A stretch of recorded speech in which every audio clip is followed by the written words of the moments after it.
Shalom Bapak Ibu Saudara yang dikasih dalam Tuhan kita Yesus Kristus. Kajian Alkitab kita pada kesempatan kali ini masih akan melanjutkan tema daripada bagian sebelumnya, yaitu mengenai adanya pengharapan di dalam penderitaan menurut ratapan pasal yang ketiga ayat yang ke-22 sampai dengan yang ke-32.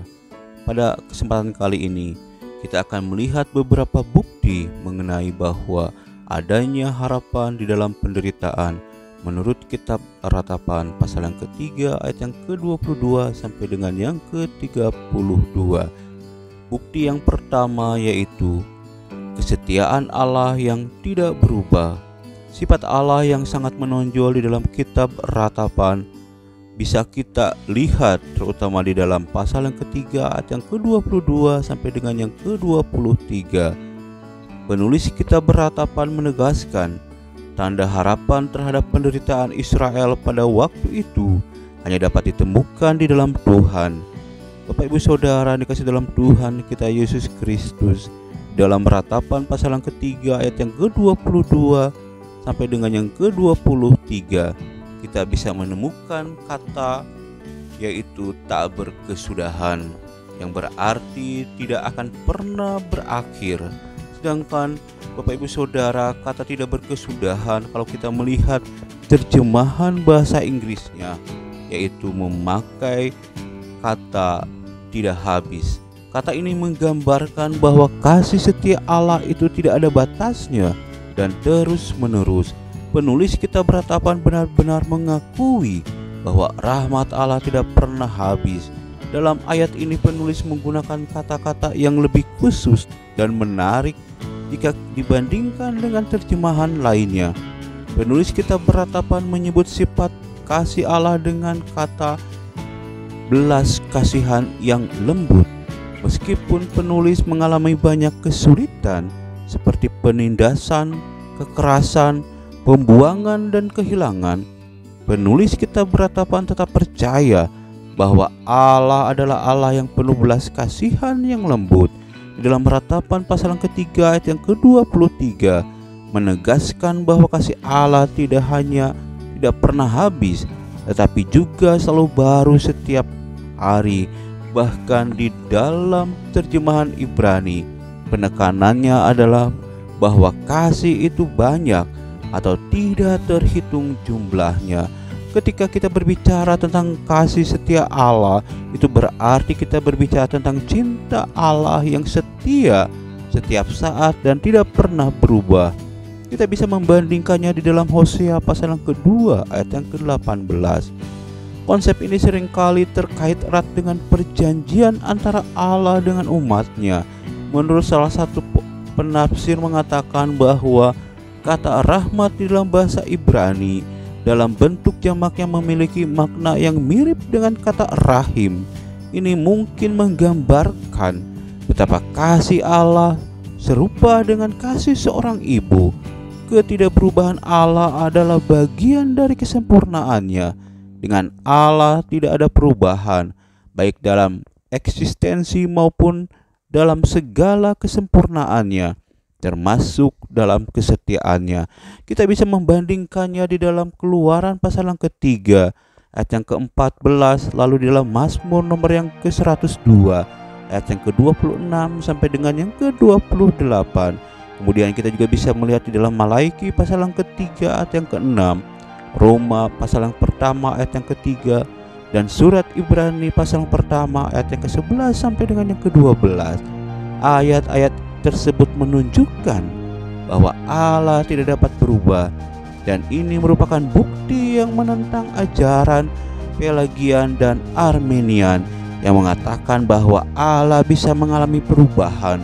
Hal ini juga menolak pandangan panteis yang menyebutkan bahwa Allah adalah suatu proses yang menjadi kekal, bukan keberadaan yang kekal. Jadi Bapak Ibu Saudara dikasih dalam Tuhan kita Yesus Kristus, gagasan bahwa kesetiaan Allah dapat berubah tidak mungkin terjadi, karena sifat dasar Allah adalah setia dan tidak berubah. Allah adalah sumber kesetiaan yang mutlak, dan karena itu kesetiaannya kepada manusia tetap konsisten dan abadi tak pernah berubah. Bapak Ibu Saudara yang kasih dalam Tuhan kita Yesus Kristus, kalau kita tadi sudah melihat bukti yang pertama, yaitu bahwa adanya pengharapan di dalam penderitaan, yaitu kesetiaan Allah tidak pernah berubah, maka kita akan melihat bukti yang kedua, yaitu bahwa pengharapan dengan ketaatan. Di dalam Peratapan pasal yang ketiga ayat yang ke-25, kita bisa melihat di dalam bagian firman Tuhan tersebut mencerminkan mengenai sikap aktif untuk menantikan Tuhan dan mencarinya. Ini menunjukkan bahwa pengharapan bukan hanya bersifat pasif, tetapi melibatkan tindakan nyata seperti menanti dan mencari Allah. Dengan demikian, di dalam konteks kita beratapan pasal ketiga memberikan lebih dari sekedar keyakinan bahwa masa depan akan menjadi lebih baik. Ayat-ayat tersebut juga memberikan motivasi dan kekuatan untuk bertindak dengan percaya bahwa Allah adalah sumber utama kekuatan dalam menghadapi tantangan dan melakukan perubahan baik secara pribadi maupun secara bersama-sama. Ayat ini mencerminkan suatu pemahaman teologis dalam konteks sejarah kehancuran Yerusalem. Meskipun umat Israel mengalami konsekuensi dari pelanggaran perjanjian dan merasakan kehancuran yang sangat parah, akan tetapi terdapat suatu harapan bahwa Allah tetap baik bagi mereka yang menanti dan mencarinya. Itu merupakan dua bukti bahwa adanya harapan di balik penderitaan menurut Kitab Beratapan pasal yang ketiga ayat yang ke-22 sampai dengan yang ke-32. Saat ini kita akan melihat bukti yang ketiga, yaitu kebaikan Allah yang tidak berkesudahan. Bapak Ibu Saudara, kita bisa membacanya di dalam Ratapan pasal yang ketiga ayat yang ke-25. Di dalam bagian firman Tuhan tersebut menggambarkan kebaikan Allah dengan kata di dalam terjemahan bahasa Inggris memakai kata yaitu kebaikan atau kebajikan. Namun yang menarik di sini adalah bahwa kebaikan Allah ini hanya diperuntukkan bagi orang yang mencarinya. Di dalam terjemahan bahasa Inggris, kata tersebut digunakan untuk mengungkapkan yaitu bagi orang-orang yang mencari Allah. Sedangkan di dalam terjemahan bahasa Ibrani, kata mencari Dia menggunakan kata yaitu yang memiliki makna dengan benar, yaitu langkah atau upaya, seringkali mengikuti atau dalam artian untuk mengejar atau mencari.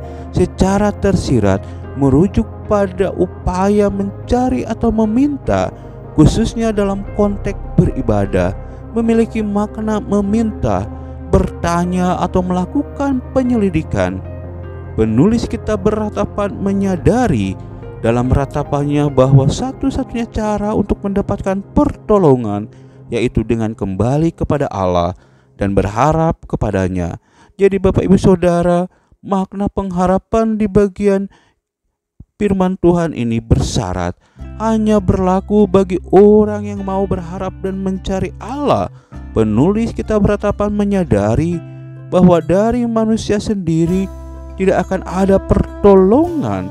Di dalam Ratapan pasal yang ketiga ayat yang ke-24 dan ke-26 menegaskan hal tersebut dengan menunjukkan bahwa penulis Kitab Beratapan berusaha mencari pengharapan atas kesengsaraan dengan bersandar kepada Allah.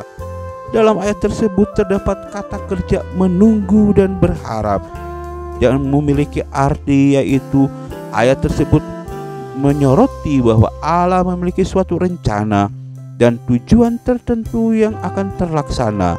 Menurut salah seorang penafsir, kata tersebut yaitu memakai frase yaitu yang berharap kepadanya bisa diartikan sebagai mereka yang menunggu sambil berharap hingga Tuhan mewujudkan rencananya.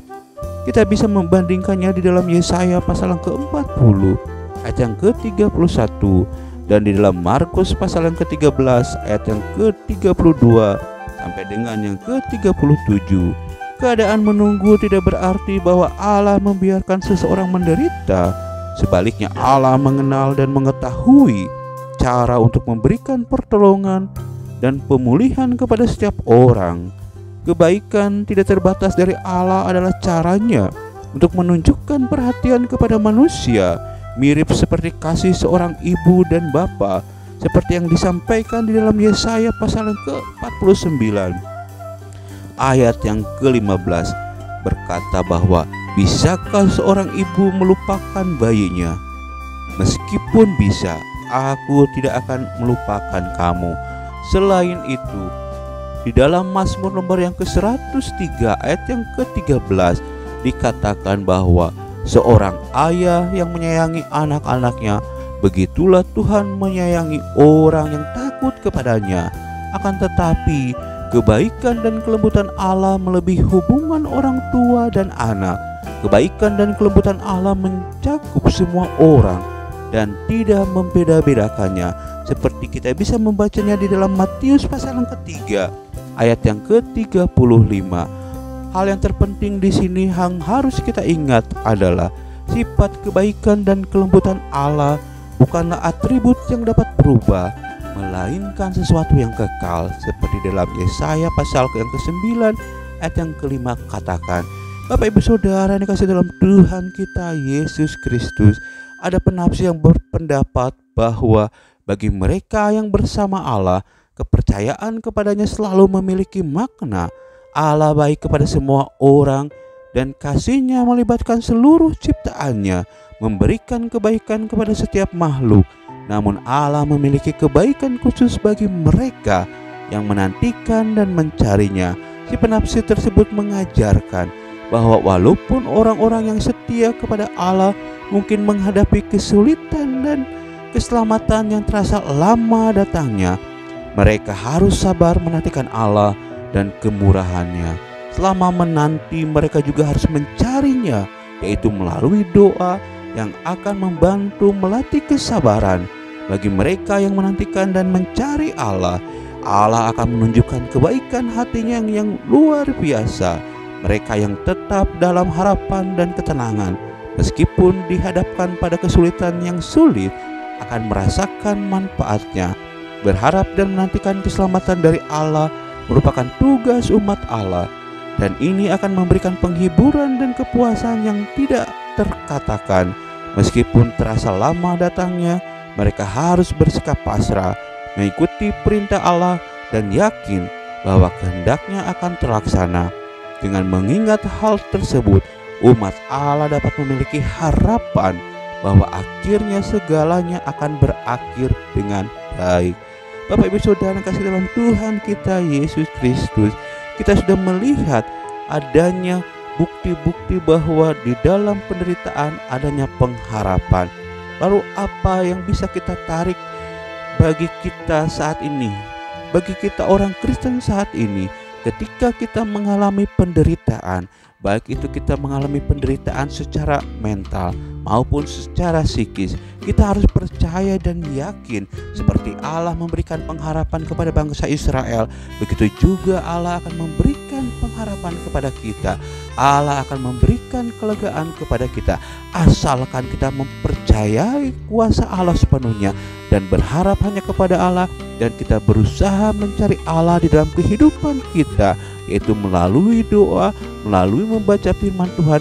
Maka Allah akan memberikan pengharapan di dalam diri kita, asalkan sekali lagi kita yakin dan percaya kepada Allah melalui putranya yang kudus, yaitu Yesus Kristus, Tuhan dan Juru Selamat kita. Sampai sejauh ini kajian Alkitab kita pada kesempatan kali ini. Kita akan melanjutkan kajian Alkitab pada bahasan selanjutnya. Yang dikatakan berbahagia adalah setiap kita yang membaca, merenungkan, dan melakukan kebenaran firman Tuhan di dalam kehidupan kita hari lepas hari. Amin.